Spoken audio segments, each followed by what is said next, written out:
Good afternoon. I said good afternoon. I know I'm the last batsman here. We have a couple of more balls to go and a huge run to do.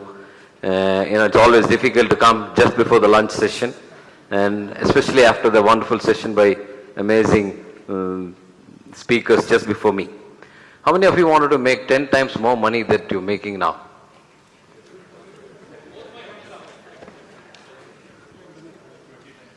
How many of you are ready to work 10 times more harder than that, what you're doing now? How many of you can touch the ceiling of this hall?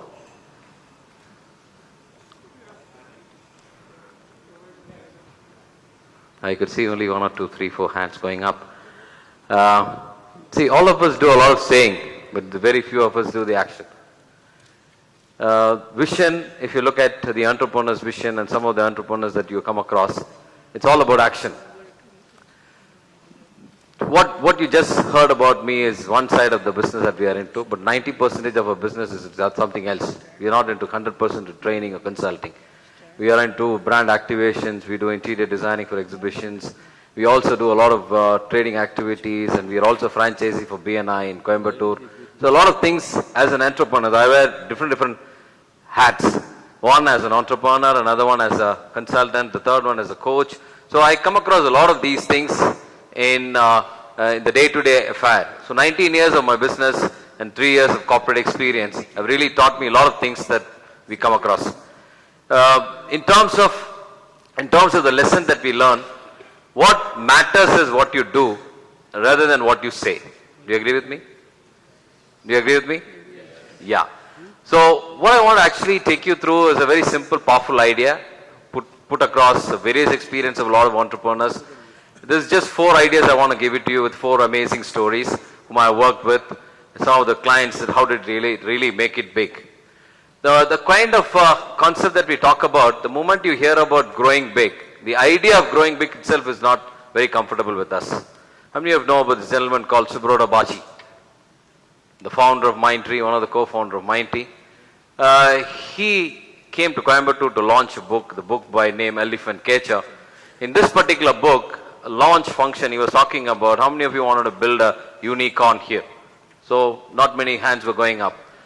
At that point of time, he said, this is the problem with all of us. The moment you talk about growing big, and that's when our imagination gets stuck. The fact of the matter is, we're not able to really digest the idea of growing big. So another interesting quote, all of us always used to get inspired, but the thing is that how can you inspire others? That's where the whole entrepreneurial gene comes in.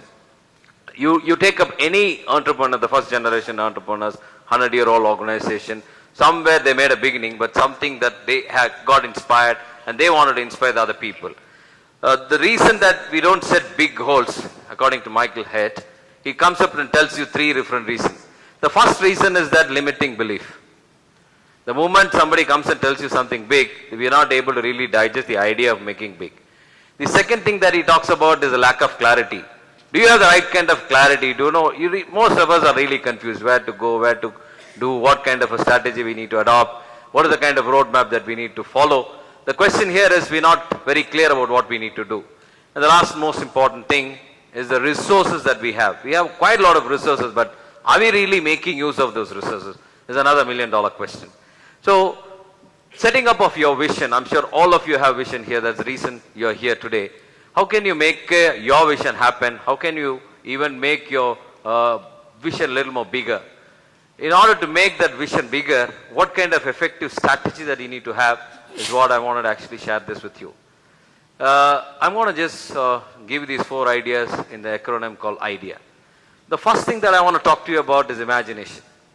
Can you have an imagination of making it big? I've just read a recent book. It's the book by name The Productivity Project by Chris Bailey. It's an amazing book. If some of you really wanted to be really productive, please look at that book. And he tells 77% of every day, whatever we are thinking is about negative things. We want to do something but pulls us down. 77% of what we think is actually negative. So, the question here is, can you make it big? Can you make it really, really big? Is what is the question that I want to really look at to throw it in front of you. We work with this client and this company is based in Dubai. It's called G-Pass, an amazing brand. And Anisha was talking about the target that you really focus on, which segment that you want to really take you through. And this gentleman started this business, a 9th standard old man from Kerala, went to Dubai, went to Bahrain and then to relocate to Dubai about 20 years back. He started this brand called G-Pass. Today this brand is a $3 billion company which caters to consumer durable products in Dubai. And this gentleman, you go by any of the rule book in terms of branding, Kellogg on branding, Harvard on branding, Wharton on branding, it all against the thing. He names the brand, it's called GEEPAS, it's G-Pass. And what is the definition of G-Pass? He himself doesn't know. A lot of people told him, you want to challenge Sony, you want to challenge Panasonic, you want to challenge all those bigger brands. He said, no, he was just having a 4x4 shop in Bahrain, selling gift items. He went to China with one of the sheikhs there. And he looked at China was just coming up in the 90s, early 90s, really making it big production, mass production and things of that sort. So that's when he realized, okay, can I start importing these things? He started with a small electronic torchlight and then went on to DVD player and TVs and so on and so forth. Today, they have wide range of products. And he said, why did you brand this name? Why did you brand this name G-Pass? He said, the first shop that I had was named Gift Palace.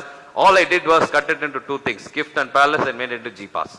So that is his definition of branding. I don't know what is this, where do you can find these kind of branding. So the reason that he wanted to put the name is that a lot of other people also follow suit. And as you rightly said, as Ranjan was talking about, once you do something good, the people will copy. And you don't have any way to differentiate, So he created this brand. Now the question here is, can you go out and challenge the world? Even if it is a bigger brand in the world, you need to have that kind of imagination. That's what the first lesson that I want to talk to you about. The second thing that I want to actually talk to you about is a drive. And prior to that, I want to just look at this particular quote from Jack Welch. It's all required to have a lot of drive in you. And most of the entrepreneurs, if you sit through to every one of you sitting here, you have amazing stories. And it's all happened because of the drive that you had. The speaker in the morning, he was talking about something like, do you own that kind of a drive? Do you own and make it happen? Because if you and I, as an entrepreneur, if you don't own it, nothing will happen. Another amazing story, another client, and this particular client of mine, again in the Gulf. I really like a lot of things about the Gulf-based entrepreneur story because the reason is that they take much more risks than us. Because none of the companies in their name, it's all in somebody else's name. And you invest billions and billions of dollars. End of the day, one fine day, these people will say, get out of the country, and you don't have any other option to get out of the country. So they are much more risk-taking people than us. So this gentleman was thrown. He was working in one of his cousin's company, and after 10 years of working, the cousin promised him some share, and later on they had some tough, then he had to go out of the country. And one of the country in Qatar where if the sponsor bans you, you cannot go back to the country for 2 years. So he was working from Dubai. Every week he comes, every 30 days he comes as a visitor, on a visit visa, go back again start. Starting from scratch in the last 7 years, he built up an empire which is 20 times bigger than what he was doing before. 4,000 employees are working with him in terms of hypermarket, trading, everything that you name it. All this what I'm talking about is the kind of a drive that you have. Somewhere you have that kind of a drive which will tell you, you wanted to go to the next big thing and you own it. The third thing that I want to actually talk about is execution. A lot of people talk about a lot of things in terms of making happen. There is a strategy, there is execution. The latest book that I'm reading currently is called Strategy That Works. It's an amazing book. They tell you what is the gap between strategy and execution and how do you make it. Strategy is all about planning. Execution is all about building capabilities. Do you have the right kind of capabilities that you built in to make it happen? Another amazing story in terms of execution.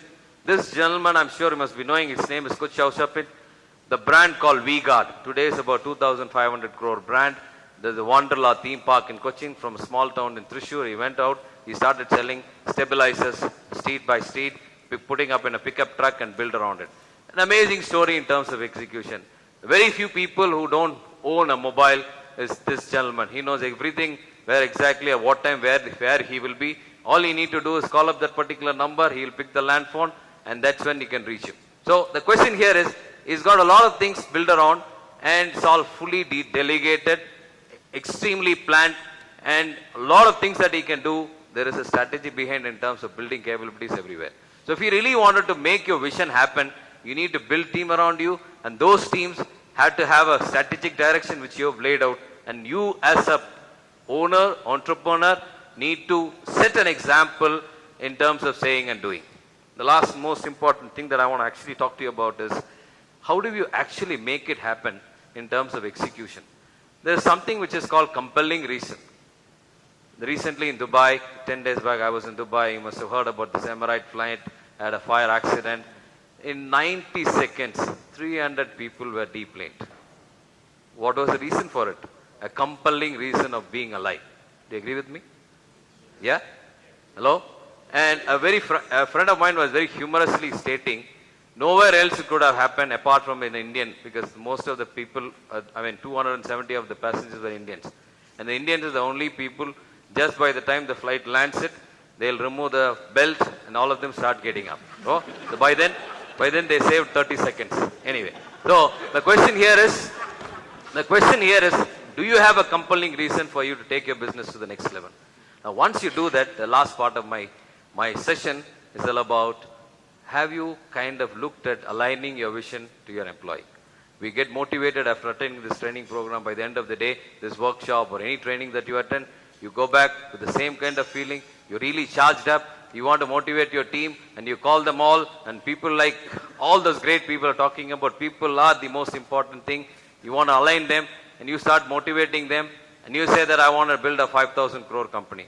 And the employee comes and tells you, I want to leave at 5 o'clock in the evening. So the question here is, do you have that kind of an alignment in terms of what kind of vision that you have, and have you really set that vision towards the rest of the people that work with you? Why? Ask them, don't tell them what need to be done, tell them that why they need to be doing that, and what will make them do that in another big way. I want to just take you through a small example. Last week, a couple of days back, I was in a place called Tirupur where your knitted t-shirt comes. I went into a restaurant to have my lunch, and I saw a very nice poster outside. It says, we want employees, qualified, not qualified, educated, not educated. Amazing. Oh my God, that's a beautiful way. When I looked at it, this is a very interesting restaurant. I'm sure the next 2 years you will see so much of these kind of restaurants. It's called Junior Kuppanna. It's a typical Chettinad style non-vegetarian restaurant. And the way that they work here, running a restaurant is very difficult. And can you run a restaurant without a chef, without a cook, which is a big question. One, to successfully run a restaurant, you need to have a consistency in the taste of the food. Second, you need to depend on somebody who makes it. Yes or no? If this guy goes out, and you and I have to do all those things, right? Now the question here is, this company believes in the other way. There are about 17 different outlets. It's on a franchisee model. They want to do 500 outlets in the next 7 years. And I've been very closely working with one of those franchisee members.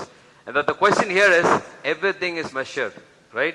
Like, they will make biryani in 2 kilo packets, and you need to buy all those raw materials it's all shipped from Erode. All you need to do is open this packet for 2 kilos. All those things whatever is required, it is there. There is a manual. You put it across, the biryani is ready. You do not depend on anybody else. And all those kit comes from this particular outlet. The second thing, there are a lot of things that I can keep talking about this particular case study itself, because it's an amazing case study. The second thing is that if you go to any restaurant, they will not allow you to go inside the restaurant. But this particular restaurant tells you, every single day, you need to have at least 3 or 5 people walk inside the kitchen and have a look at the entire restaurant and come. So that requires an amazing guts to do it. Do you agree with me? Nobody wanted to show the restaurant, right? So that is another thing. The third and most important thing is that they don't believe in wasting anything. Yeah, everything is measured. So if it is a biryani, 1 packet, it has to be 400 grams. That's it. So they have a weighing scale there. They weigh it and make sure that all the extra things are chopped out, and with that chopped out, they make another biryani plate. Right? So everything is measured there. So now the question here is, everybody in the organization, including the franchise, is wired to do this way. If you ask for ice creams or soft drinks, they don't sell it. They only sell thin canned soft drinks. And ice creams, you need to go out, pay the bill and then have it. Yeah, because their focus is exclusively on have it, keep walking out. We wanted to have somebody else coming in. The menu is also pretty, it's not much of a big of a la carte, it's just a prefixed menu. Okay, so when you have the right kind of thinking of the top man, driven down to everybody else in the organization, that's where you can awesomely build a wonderful company. Thank you very much.